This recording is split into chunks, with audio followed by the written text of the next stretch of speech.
And now, Touch My Bass Productions presents The Shootout with Bill Blanchard.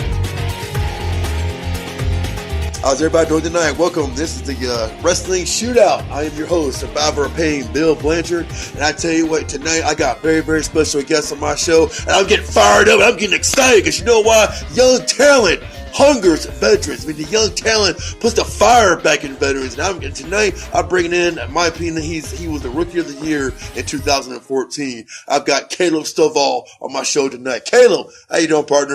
How's it going, man? Outstanding, man. You know, this is a fun podcast show. I'm giving wrestlers a chance to tell their story. And I know you haven't been in business that very, very long, but you know, at the same time, you know, 10 years from now, can you remember everything you did in your first couple of years in your business? So when I look at it, your mind is fresh on it. So I want your fresh thoughts about it right now, my man. But before we get into how we get started, what was it that brought you to what made you want to be a wrestler?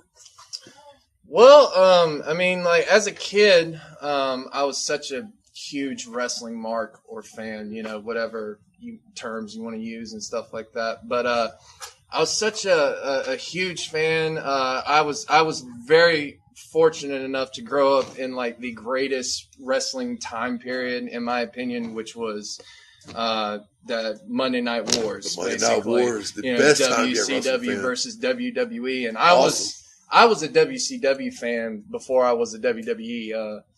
Who's your favorite WCW wrestler? WCW or WWE? WCW. You're a WCW man. Who was your man? No doubt about it, Sting. Sting, the icon. Sting. I remember when I didn't know anything about wrestling. My dad was watching it and stuff like that, and I remember him telling me two things about both promotions, which was he was like, Sting, that's the greatest WCW wrestler. Yep. And Bret Hart was the greatest WWE wrestler, in his opinion. Really? So, yeah, I followed him with the Sting thing. I didn't necessarily follow him with Bret Hart, though. I mean, I love Bret Hart, but I was more of a Shawn Michaels fan in some ways. But like I said, I was a WCW fan, and I remember the NWO and stuff like that, you know, like when Hogan had just turned heel and stuff like that, and everybody was like, oh my God. And it was, you know, that you just can't beat stuff like that. No, you know? You can't. And so that's kind of how I became like a fan of wrestling. And then when I got into the business aspect of it, I'd say that was like, you know, in my, like after around high school and stuff like that, I, had originally not really even, wanted to be a wrestler, cause in all due respect, I didn't think I was physically capable of doing that, cause those guys are, you know, like pure athletes, in my opinion, and they're slamming each other around. And I didn't really think that I was cut out for all that, but one of the things I loved about wrestling was the creativeness of it, the storylines, and stuff like that. Like WWE has always, and still to this day, you know, in other people's opinion, I guess, but still to this day, you know, they come up with some of the most creative storylines and stuff like that. And I've just seen some of like the best, you know, told stories. What was your favorite storyline you thought was just unbelievable creative? Well, there's a couple of them. One was Sting versus Hogan.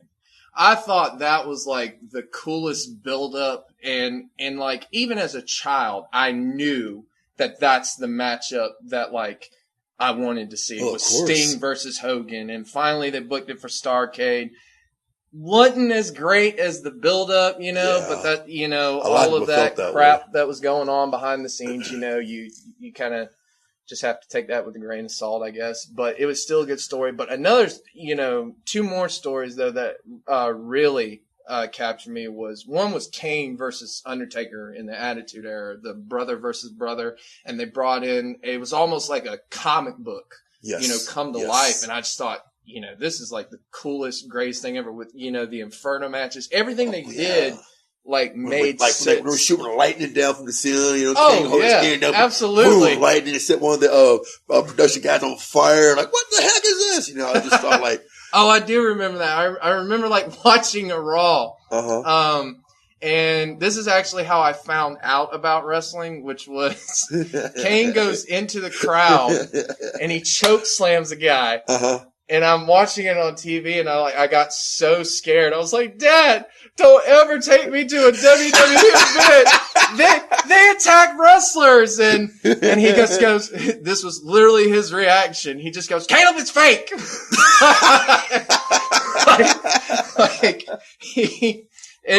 So he started telling me about like all this stuff, about wrestling and everything like that. And that's when I found out about it, and I thought, well, I'm going to get out of this then. And I never did. So you heard that it was fake. I heard it, like fake, scripted, whatever you want to call it. I mean, your heart from it, huh?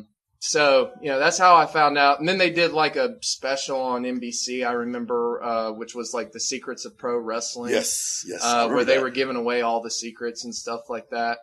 I wouldn't even say though that that's when like I really became a fan, but when I really became a fan, and a lot of people might actually, find this funny, when I discovered like independence and stuff like that, everything other than what was on TV was TNA when they first started the weekly pay-per-views. And I remember my friend Blake told me, hey, there's this new product. It's called TNA. And so I checked it out. It was on UPN. It came on at like 1 a.m. at the time. I remember that. And I remember the first thing I saw was AJ Styles. And I was like, oh my God, this guy is just phenomenal, right? Yeah. I mean, literally, he is phenomenal, and his name is phenomenal. And so I guess that's kind of like how I like really got into the business. But I've been a fan of it since I was a kid. I used to collect action figures and stuff like that. I'd even go so far as to like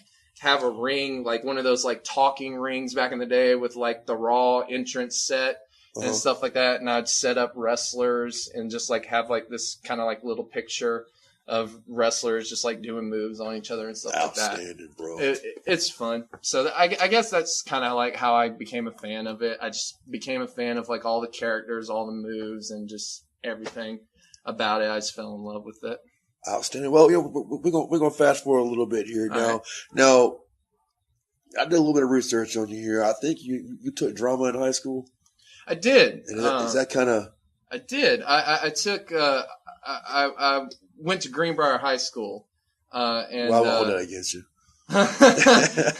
Yeah, that's a different story. But I went there during high school, and my dad and my mom. My dad's name is Matt Stovall. For anybody who lives in Augusta and knows WGAC, then they probably know his voice. And my mom was also a music teacher, and she was also in a lot of the plays that he was in. So he was very, big into the theater. They both were, really. So I remember in high school there was just a time period where I really wanted to do drama because I loved acting. I loved like everything about that. And that's what kind of made you want to get into the wrestling business? Kind of, because I didn't really think that, like I said, I was capable of doing that.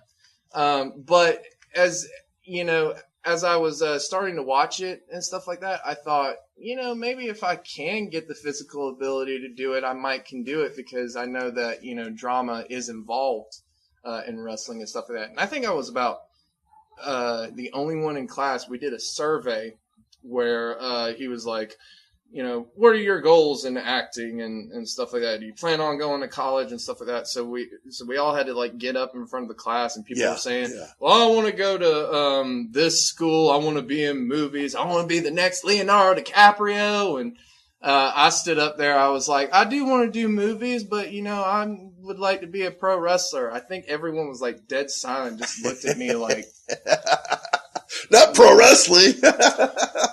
And then what was really bad about the answer was someone literally went up to me and was just like, "Isn't that stuff fake?"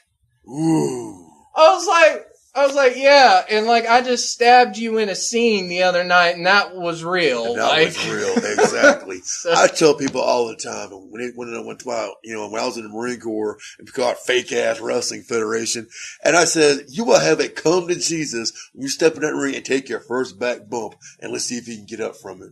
Oh God, the first day you do your bumps, it's Exactly. you're just like, oh, I feel like an old man. Well, when you want to get into that, when you find decided you want to become a pro wrestler, you got to get independent scene. You got to get trained. Mm-hmm.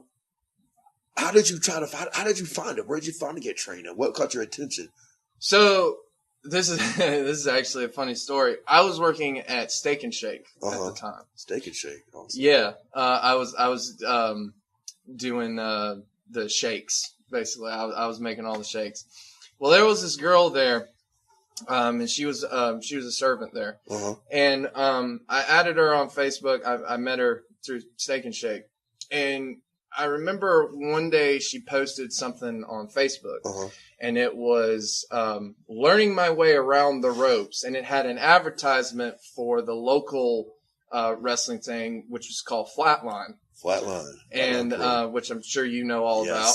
So I saw this, and I immediately went up to her the next day at work, and I was just like, hey, I saw this post. Are you involved in this?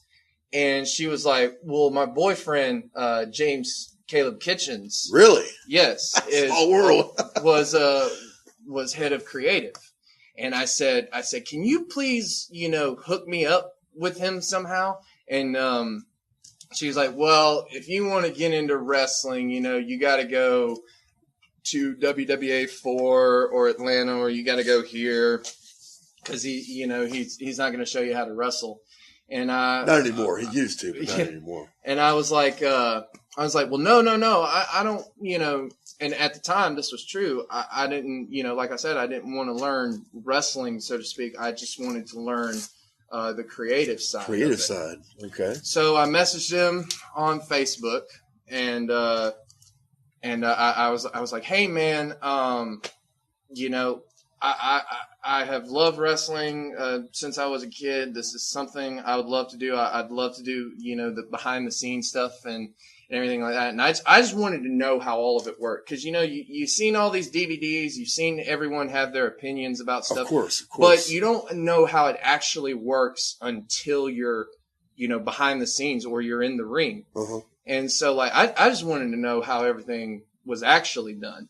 So, he was just like, well, yeah, I can show you some stuff. And he was like, do you do sound or anything? And I was like, I've never really done sound. I more do camera work. But I can learn sound if you need me to. And so, like a month later, I, went to Flatline for the very first time. And I think within like 5 seconds, I hadn't like met anybody or anything. I had just literally stepped behind the scenes. I saw like everybody going through everything, setting up the ring and stuff like that. And I was just like, this is the most incredible thing I've ever seen. Like this is like, it just felt like home, to me. So like, I was just like, yeah, somehow I got to do this, for the rest of my life.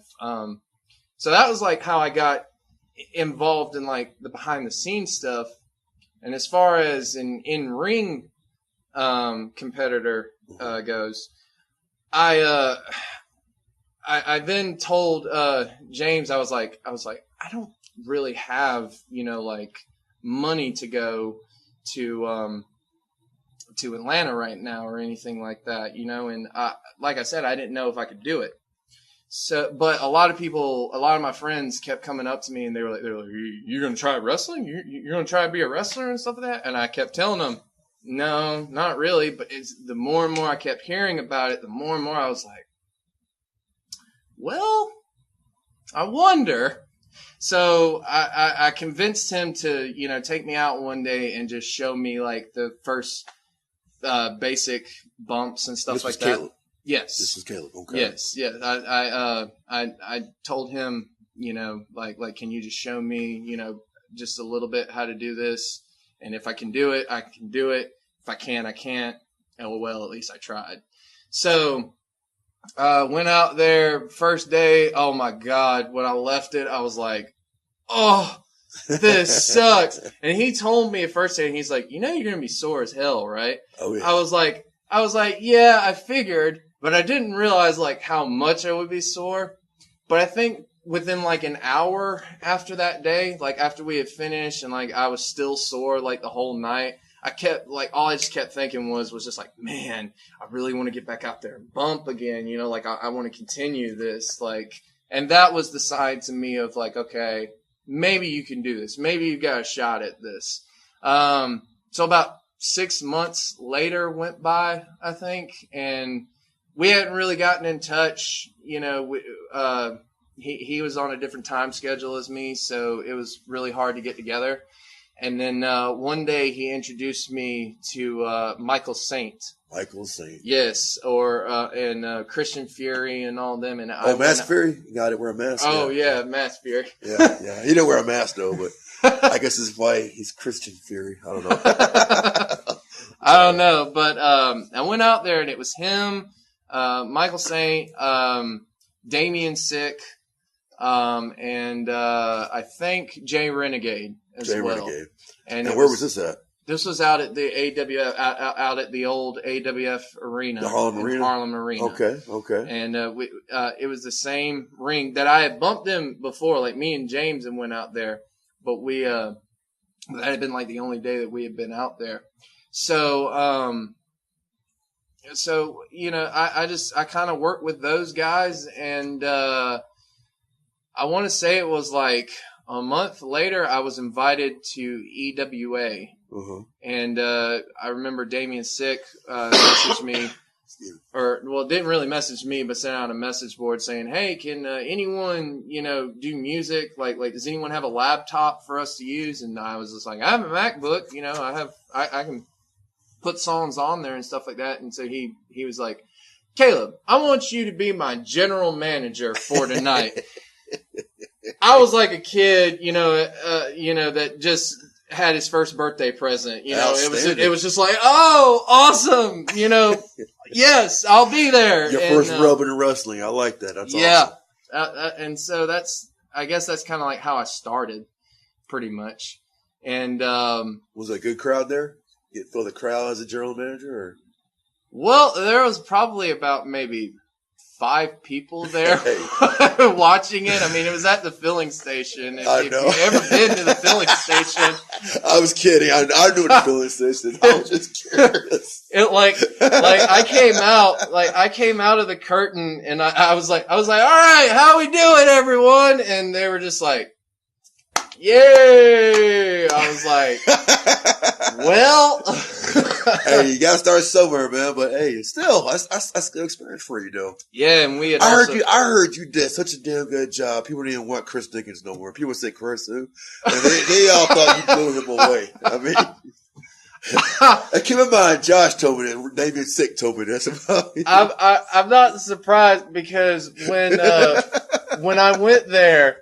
I think I literally heard nothing great about Chris Dickens when I went there from anyone. Nobody. You meant to tell me when you mentioned Chris.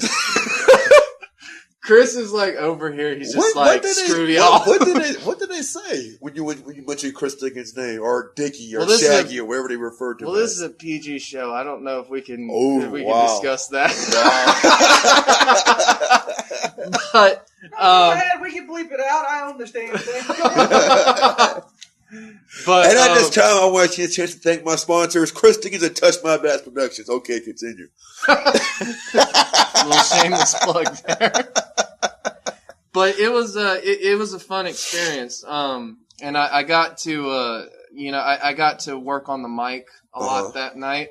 I also got to referee, which I had never done. I had just kind of gone off of what I had seen from other referees. So I did a combination of general manager and referee that night. Although no one told me I was doing a referee that night, so I didn't have any pants like the black pants or anything, and I didn't even have like a ref uniform. It was just.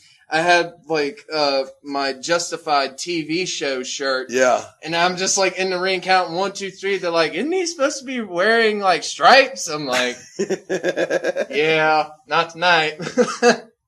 So when he probably told you you can be referee, they explain you how you're going to be referee. They say, hey, by the way, when show's down, just count on 1, 2, 3, ring the bell or some crap like that. I mean, they didn't tell me jack. They just assume you knew, you know. They didn't tell me jack. They just kind of.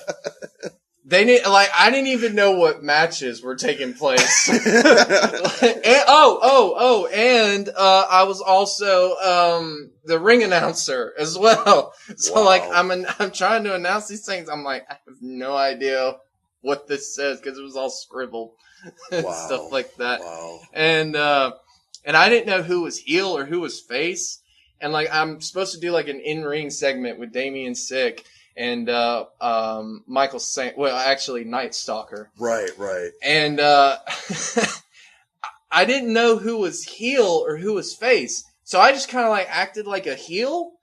And then I was kind of well, wait a minute, am I the face here? I'm just, I couldn't tell. So I just did the best I could. But everyone told me I did a pretty good job that night. So it was a lot of fun. Wow, that's awesome, bro. I'm glad you had a good time with that, man. Good first time experience of you. I want to tell you this, if you don't mind.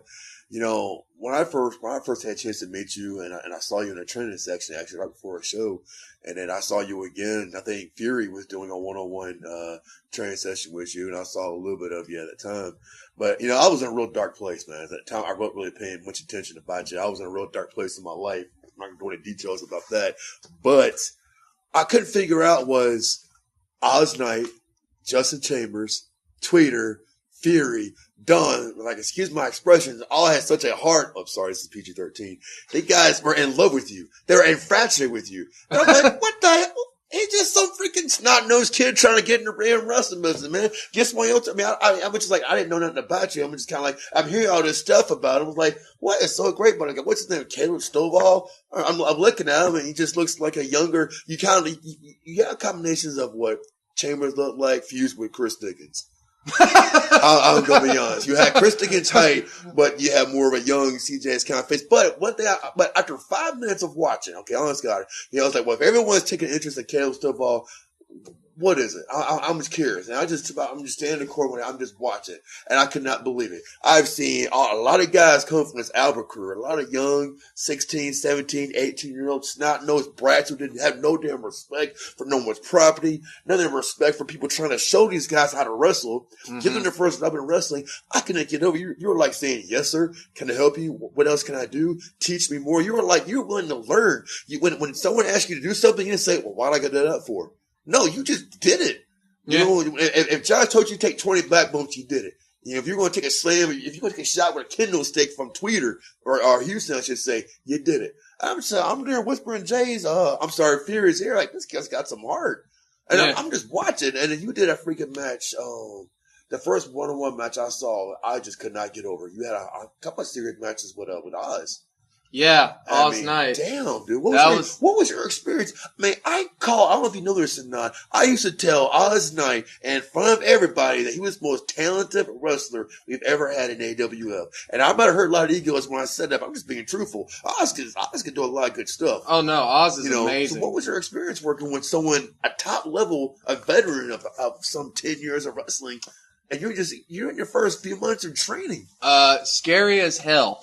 Wow. So that was your first taste of pressure. At first. But Oz is amazing. Oz, I think, I agree. He was probably more talented than a lot of the guys there and stuff like that. And that's not a knock on anyone, but Oz was on a different level. Well, that's true. We had a lot of guys who are great wrestlers. Mm-hmm. Josh is phenomenal what he does. Houston is just tough as nails, king of the receipts. And Chris is Chris.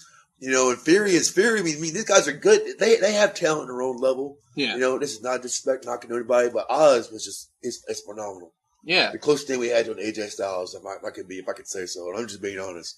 Oz has zero respect for my ability in the ring for some reason. I'm not even going to hit to that. But, on my end toward Oz, I praise the guy's work. I think he's gold. And I'm seeing you in this match. And I had this idea. I'm going to tell you what it reminded me of. I saw you're mentioning DVDs and documentaries. One documentary that always stuck in my mind was in 2003, The Greatest Question of Ric Flair. And the words Ric Flair said about Sting, it reminded me so much of what I thought about you. You're a guy who was a good guy, who wanted to learn, who was eager to learn, who was very, very respectful. And I'm seeing how hard you're working in training. I've been watching. I'm seeing what everybody's putting you through.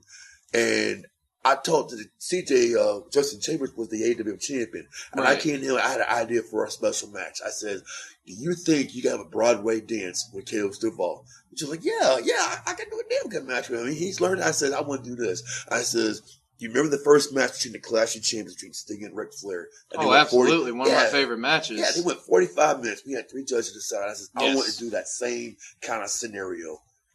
But this was going to test you to see if you can hang, how bad you're going to want it. What stuff you going to try to pull out your hat? What are you going to try to do to impress us or whoever? Because, Chris Dickens and his production company has the capability of advertising this to the world. Yeah. So really, all eyes in the world at any given time can see this match. You only got one chance to do it right. Oh, exactly. And it's going to be live. And we actually had a pretty good crowd there that day. Yeah, we did. I think we had a better one at Halloween Massacre. Well, we did.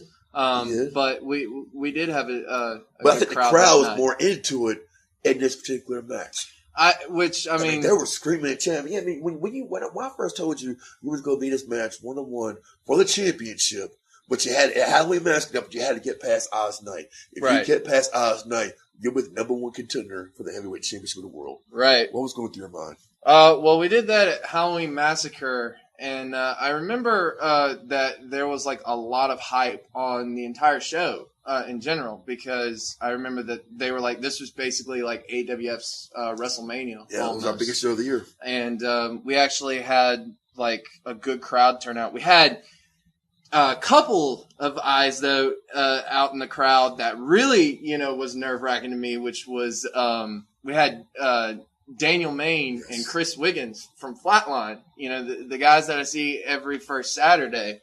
And before I tell this story, I got to tell this story. I remember I went to was the National Armor Gunnery or Guard at in Thompson for the Fireman show. It was one of his shows.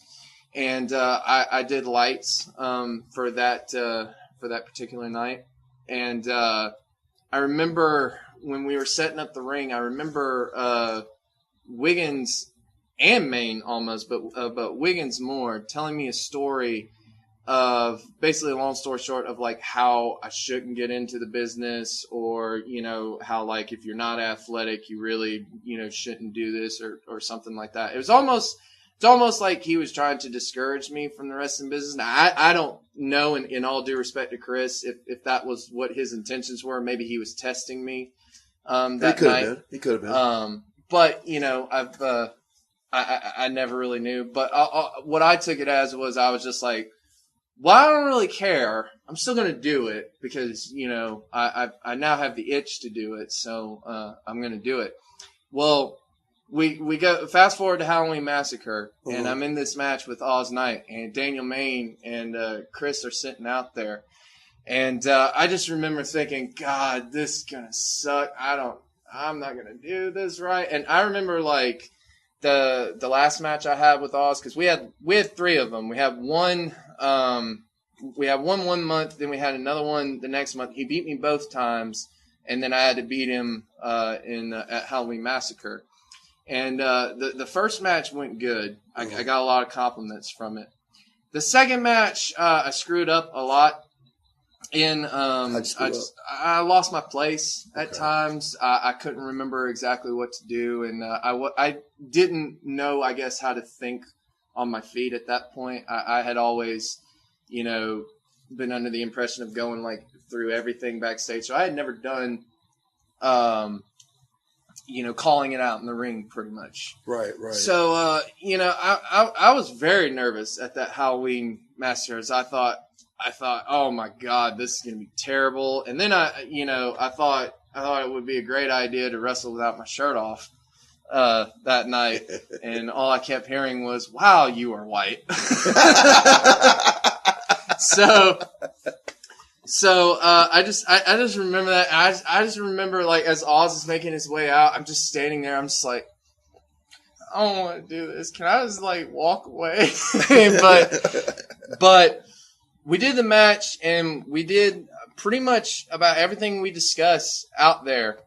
And it was after the event, which set up the, Chambers and me for, I think it was Remember the Fallen. Remember the Fallen. And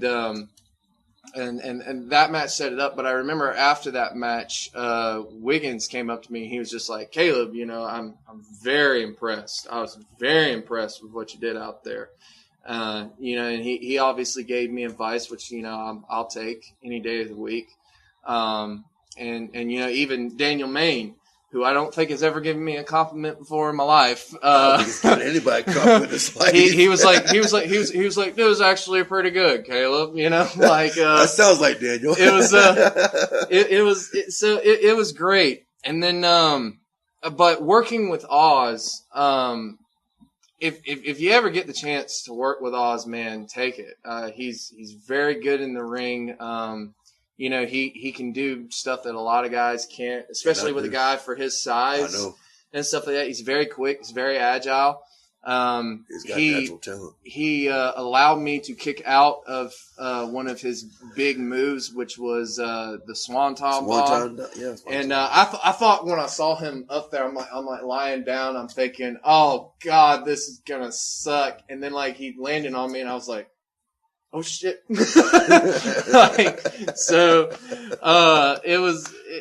was fun. I don't think that I could have asked for that match to go any better. I mean, obviously, I wish I had done more. I wish I had had more moves to, my name, but, man, I couldn't have asked for that match to go any better. I couldn't ask really for a better series or a better feud to really sink my teeth into. And kind of develop myself. So it was a lot of fun. I think it kind of got a lot of people talking as well, and not just fans, but it got also the boys talking. They were kind of like, well, this kid might have something, I guess, or maybe that's what they thought. Maybe they didn't think anything of it at all. Well, I can tell you from personal experience, you had a buzz going. A lot of people were bragging about your performance in that match. Everyone said this kid's got a future. Yeah, I was told by Night Stalker himself. He's like, I'm more worried about not having to follow you after that match. Yeah. I was like, well, that's a big compliment to me. So it was a lot of fun. And then we go to Remember the Fallen. Yeah, then we go to Remember the Fallen, and I get in the ring with Chambers. Chambers doesn't go over anything in the back two. He's a guy that calls it out in the ring. And that's what he does. And he does not like talking about it on the back. No.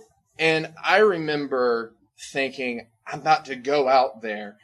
I have no idea what I'm going to do out there. I didn't really have a move set to my name. All I did was basically a hard clothesline or maybe a couple of scoop slams, but I was like, this might be a train wreck, and I can't tell you how we got through that match. All I know is I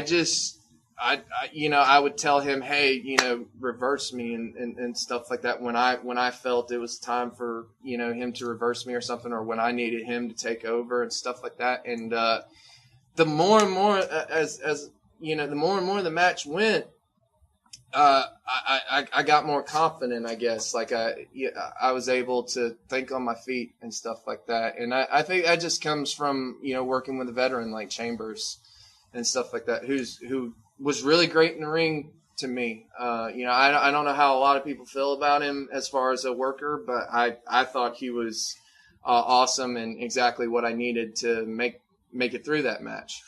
When I saw that match, personally, some of us was only a little bit upset for some strange reason, because the last few matches Chambers had before it wasn't all that great, because he was getting burned out. He was getting tired. Injuries were catching up to him because, one time, in my opinion, he still was the best technical wrestler in AWF. He was one of the names, that's the name I actually given him. But, like I said at the beginning of their show, if you have a young lion, sometimes get like to fire up in that old lion. And it's really what you did in that match. Wait, CJ, you lit up fire from that boy. It was like CJ 10 years ago when he first wrestling. I mean, he loved that match. I mean, he brought something to the table, and you really woke him up in that match, man. And it was phenomenal. And both of you guys got a standing ovation at the end, and it was probably the last best match they had at the Harlem Arena. I wasn't sure if you're aware of that or not, but that's an awesome compliment because as the match is going on, I remember thinking to myself, I was like, God, this might not be that great or something. I can't tell, like, because when you're out in the ring, you have a different feel than the crowd does a lot of the time. So like, I'm like, I don't know if anyone's into this match or not, or if I'm doing good or not. But I just, I basically go with the motto of when the red light's on, you just do it, I guess. Outstanding. Well, brother, I kind of went on my little time limit here. All right.